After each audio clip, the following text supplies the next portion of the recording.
Janie awoke with a start, jerking out of her nightmare back into reality.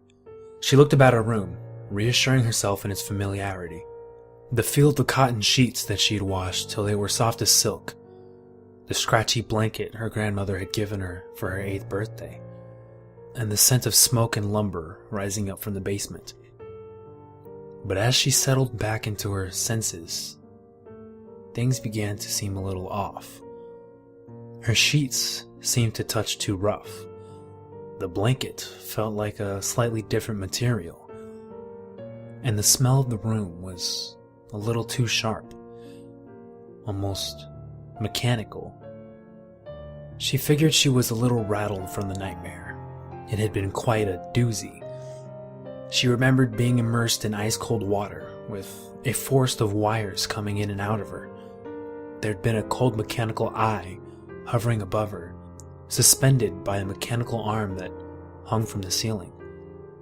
The blank red glare from its stare bored into her eyes.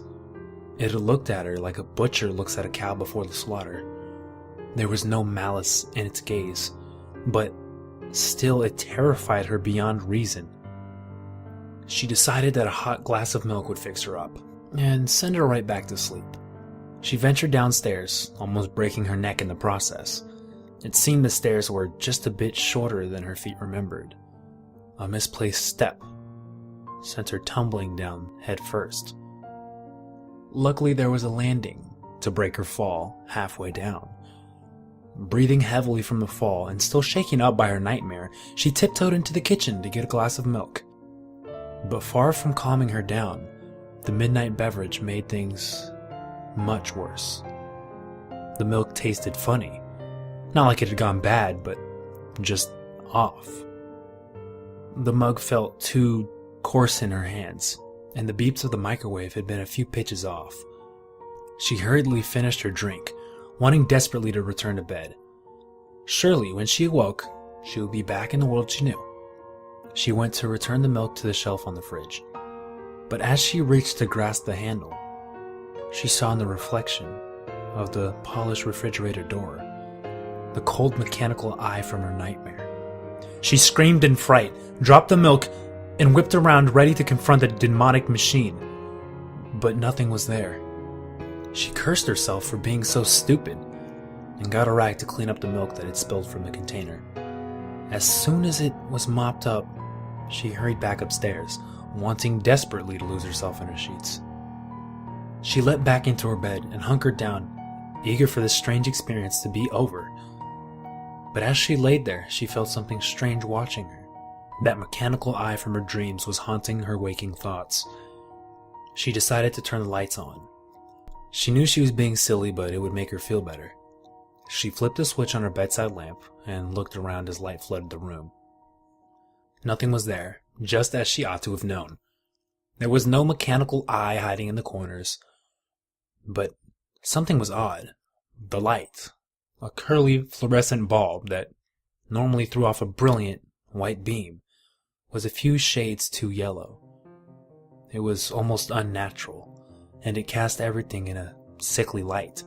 Janie knew something was wrong, but she had no idea what it was or how to fix it. She turned to lay back down, hoping she could bury her problems in her dreams. But as she turned, her eyes caught the picture on her bedside table. It was from a Christmas several years ago. She was standing next to her brother, with their parents behind them, and her dog sitting at their feet. They were all wearing goofy Christmas sweaters and shredded wrapping paper strewn about the floor.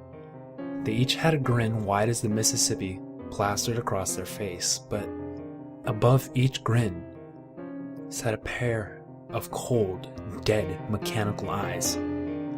Ginny screamed, flailed, and crashed into the bedroom floor. She picked up the picture and hurled it into the back of her closet. The frame cracked in protest and the glass tinkled to the ground, as if it were crying. Janie knew for certain now that something was wrong. Something had been wrong since she had awoken. Something was here. It took Janie several minutes to calm down, and she dared not to look into the closet where the picture lurked. As she collected her thoughts, she started to realize more and more things were wrong. The grain of the wood floors ran the wrong way. Her walls were baby blue, not robin's egg. The boats on the molding had one sail instead of two. Hundreds of tiny details were wrong with her room. She had no idea how all of these things could have changed while she had slept. It began to dawn on her. The only explanation for all the changes. She'd never woken up. She was still asleep, trapped in the most vivid dream she'd ever had. So, if she was asleep, then the solution was simple. She just had to wake up. Jamie tried pinching herself, hoping that small act would bring her back to blessed familiarity, but no such luck. She tried pinching harder, more vicious, but it seemed no amount of pinching would end the nightmare. She tried kicking the bed frame, but she received nothing from it but several throbbing toes. She thought maybe a shower would do it. She went to her shower and turned the faucet on. She turned the knob to its coldest setting, hoping the shock of cold water would awaken her. She pulled down at the end of the faucet and water began to shoot out of the shower head.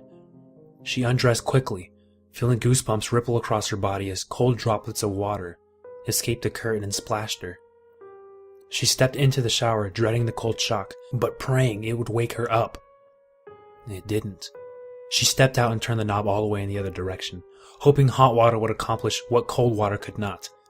As she waited for the water to heat up, the bathroom began to fill with steam. After several minutes, when she was sure the water was plenty hot, and its touch would rescue her from this nightmare, she stepped into the shower. The water burned. She wanted to scream out in pain, but she stayed in there as long as possible, hoping enough pain would wake her up. Eventually, she could take no more and stepped out of the steam-filled bathroom. Her body was covered in angry red streaks from the scalding hot water. As she looked about the room, scanning for her clothes, she noticed the steam was sinking to the floor, as though it were unnaturally heavy. Janie began to worry. What if she could never wake up? She dried off and threw her clothes back on. As she went to leave, she looked into the mirror, and behind her, hanging from its lifeless mechanical arm, was the cold, mechanical eye. Janie screamed and sprinted out of the bathroom and down the stairs. She needed to wake up now. That thing was growing bolder, and it was coming for her. She didn't know what else to try. What could possibly wake her up? As she thought, she began to hear mechanical whirring and clicks from the hallways. She retreated to the center of the kitchen, getting back as far away from the noises as she possibly could. The noises grew louder and drew closer. She began to sob, praying to God that this whole thing would just end. She just wanted life to be normal again. An idea began to form in Janie's mind. There was one thing that always woke you up from your dreams. Whenever you were about to fall to your death, you woke up. Whenever the psychotic murderer was about to catch you, you woke up. Janie just needed to die, and she would wake up. But she couldn't let that thing be what killed her. She didn't know how or why, but she knew if it caught her, she would never wake up. The noises drew closer, and Janie began to cry, but her desperate plan filled her with determination. She crept to the corner where she kept the knives. It was gruesome, but she knew it had to be done. She opened the cabinet and pulled out a small paring knife. It didn't need to be large to get the job done, just sharp. The noises grew closer and increased in volume, filling Janie with dread. She began to draw the knife down, opening large slits in the belly of her forearms. She watched as blood poured out across her arms and spilled onto the counter. She laughed as she watched, too mentally exhausted to care. She worried only about waking up. She looked from her arms, feeling woozy, and in the doorway of the kitchen hung the cold mechanical eye. Janie screamed. She wasn't awake yet. She wasn't dying fast enough. Fear coursed through her, filling her mangled limbs with strength. She grabbed a large butcher's knife from its holder and slammed it into her own chest.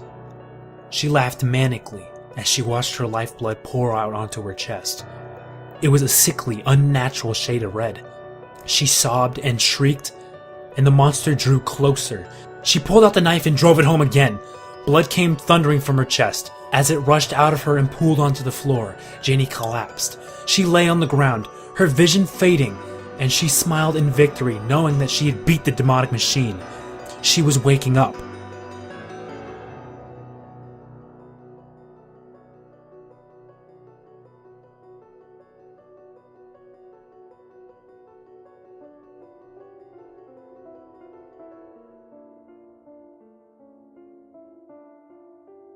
Janie lay in a plexiglass container, surrounded by ice water. A forest of wires and tubes led in and out of her body. Her body jerked spasmodically.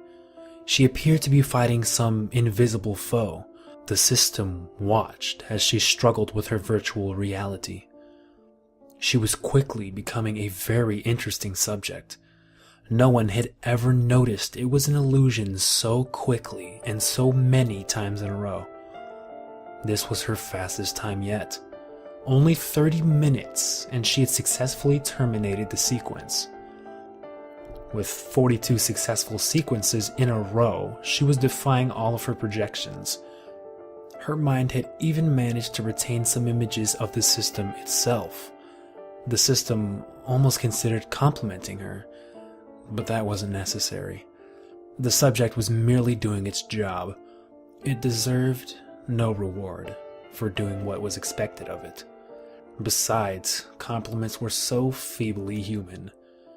In a few more trials, the subject would be approved for cloning. Her genes could prove quite valuable for future science. The cold mechanical eye lowered itself to Janie's container and began running diagnostics on the previous sequence.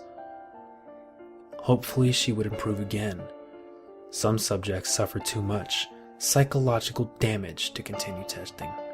Such subjects were bad for science. Some may call Janie's treatment torture and say that it was not proper science, but she was still alive, and that was far better than the many of the situations her preceders had faced. The mechanical eye completed its diagnostic procedures and reset the sequence. Janie awoke with a start, jerking out of her nightmare back into reality. She looked about her room, reassuring herself in its familiarity. The feel of the cotton sheets that she had washed till they were soft as silk. The scratchy blanket her grandmother